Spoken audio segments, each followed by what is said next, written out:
Hello and namaskar to everyone. Hope you are doing well.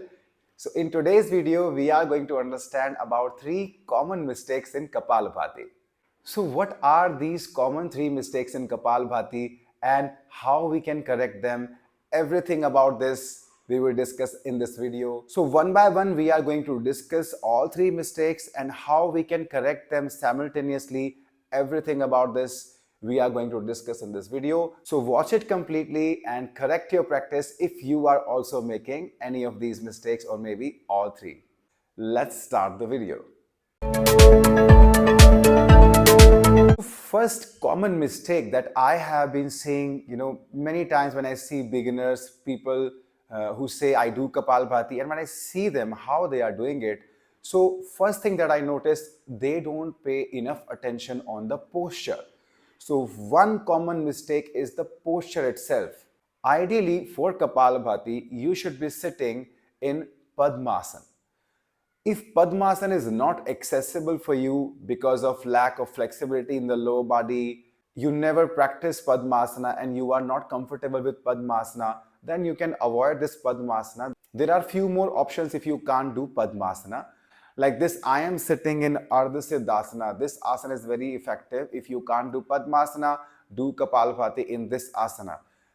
Third option is normal folded legs. So you can also perform Kapalbhati in Sukhasana. But here comes the main problem. People who sit in Sukhasana and do Kapalbhati, they are also not doing it properly because their posture itself is wrong. If you have lack of flexibility in the lower body, as I said, I have seen this mistake commonly in many people. They have tightness in the lower body, so they end up sitting like this. Their knees are more up and their back becomes rounded like this. If I show you from the sides, generally people sit like this and maybe even worse like this. They are not able to sit properly. So if the sitting position itself is not correct, how you expect that the practice of Kapalbhati or any other pranayama practice, you will get the benefit out of it. So first thing is stabilizing the body in the right position. So if you can't sit with your back straight like this, then is there any solution? Yes. So if you can't sit with your back straight like this and knees down like this, then what can be done? How can we sit like this? So first thing that you can do is you can use a folded blanket. You can fold it, keep it under and elevate your sitting position from the ground from 1 inch to 2 inches maximum. Then you will see your Sukhasana, your Ardha Siddhasana will be far more better, and you will see that your entire spine will be more comfortably straight with no effort at all. So posture correction is the primary thing when you start practicing any of the pranayama. So especially in Kapalbhati, if you see, there is active exhalation. There will be movement of the abdomen as well. So in order to get the benefits of Kapalbhati, your pelvis should be stable, your knees should be wide and down, and then your back should be absolutely straight with no roundness in the shoulders, no roundness in the spine. You should sit absolutely straight like this. So if I show you from this side, after putting the blanket, if I sit in Sukhasana, earlier when blanket was not there, body was like this. But as you put the blanket, because the pelvis is now slightly above the ground, you will see naturally your curvature of the back will change. From rounded back, it will become straight like this. Now, with this position of the body, now when you perform Kapalbhati, you will see actual benefits of the practice will come. If you have also been making the same mistake, sitting like this and doing Kapalbhati, somehow you are not going to get benefits and you will get tired soon and there will be no results of that practice. So first thing is to sit straight like this, neck stable, and then you start doing your practice. So this was one solution, that you can simply add one folded blanket under the buttock and then sit over it and start practicing. But in long run, if you want to make your body flexible and sit without any blanket, without any support, then you should work on your inner thighs and external rotator of the hip joint. So what are those? So this is very commonly known butterfly Baddha Konasana. Sit in this position and do this knee movement. Do this for 1 to 2 minutes in one go. It will allow your inner thigh muscle, your adductor muscles to become soft and more flexible in order for you to sit comfortably. And then you can do few practices to open up the external rotator of the hip joint. What you can do this rocking the baby pose, where you can hold the leg between both the arms like this, keeping the leg closer to the chest and move side to side.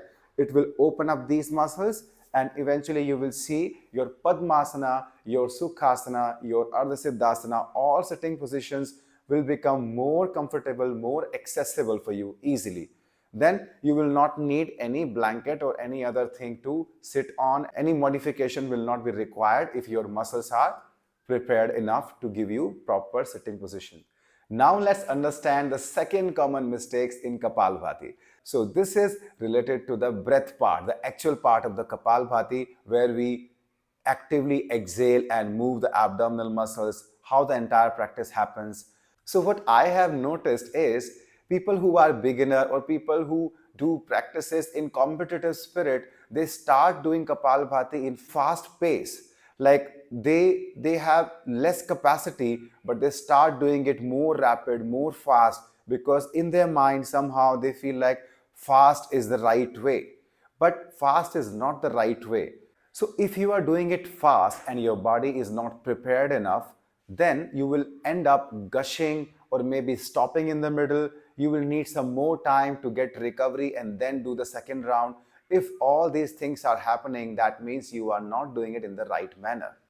So in Kapalbhati, there has to be effortless, repeatedly same rhythm when you actively exhale. So let me show you with example. I'll show you one round of Kapalbhati.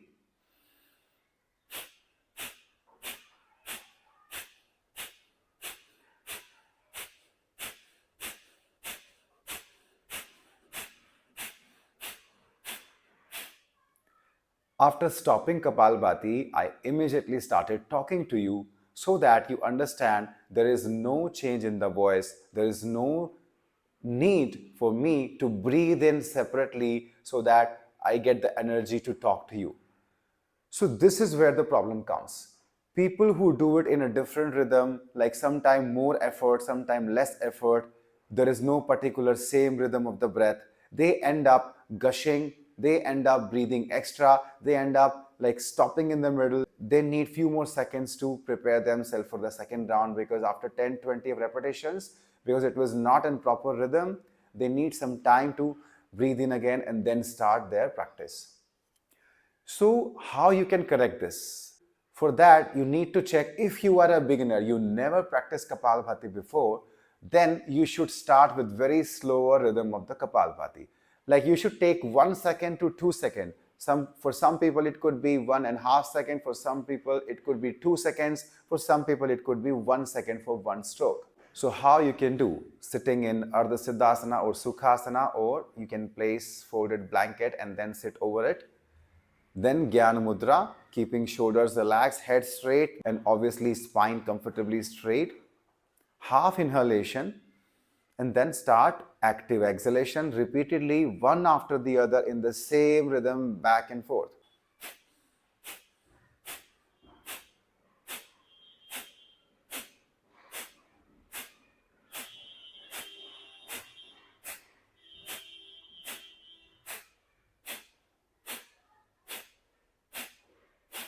So as you can see, I'm exhaling in a particular rhythm again and again and again and again. So when you do this way, where you are rapidly exhaling, but you are not exerting yourself, you are doing it in the same rhythm again and again, you will see that actual benefit of the practice will come. So how can you understand whether you are doing it right or wrong? So when you are following the same rhythm of Kapalbhati, rapid exhalation in the same rhythm, what will happen is the moment you stop the practice, you will see your breath will settle down. You don't need to breathe in more and let it settle down. No. Because Kapalbhati increases the oxygen level, you will see that immediately as you stop the practice of Kapalbhati, you will see calmness in the mind, you will see that there is stability in the body and mind, no extra fluctuation in the mind, no need to move the body. You will feel very peaceful within, and you will feel like sitting for some time without doing anything. If these things are happening, that means you are doing it in the right way. Now let's understand the third common mistake. So this common mistake I generally see in the parks, in the gardens, in the open spaces where people practice Kapalbhati. What mistake is that? People jerk their body when they are practicing Kapalbhati. As you heard in the beginning only, stability in the body is the prerequisite of the practice. So if you are practicing Kapalbhati, you should not move your entire structure. You should not move the spine. You should not move the shoulders. You should not move the head. Only abdominal movement will be there, breath movement will be there, body will be super stable, no movement at all. So what I have noticed in some people, when they do Kapalbhati, they end up moving the entire torso like this.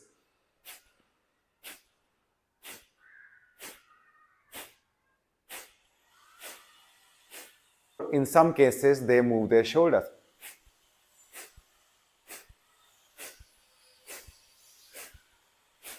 Or in some cases, they move their head.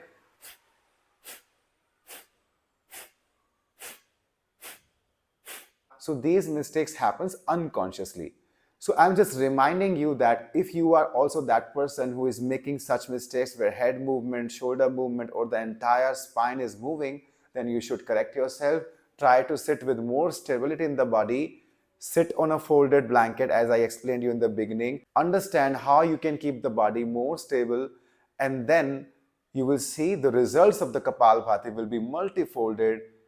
In few days of the practice, you will see many benefits of the practice. A quick recap of the video is, first common mistake is your posture has to be correct. You should sit absolutely straight with your face relaxed, abdominal muscles relaxed, chest relaxed. Because if these muscles are tight, the practice will not be effortless. You will feel there is so much of effort, then results won't be there. Second mistake is you need to follow a particular rhythm of the breath. Don't go offbeat. Don't put too much pressure on the breathing. So, rapid exhalation in the same rhythm.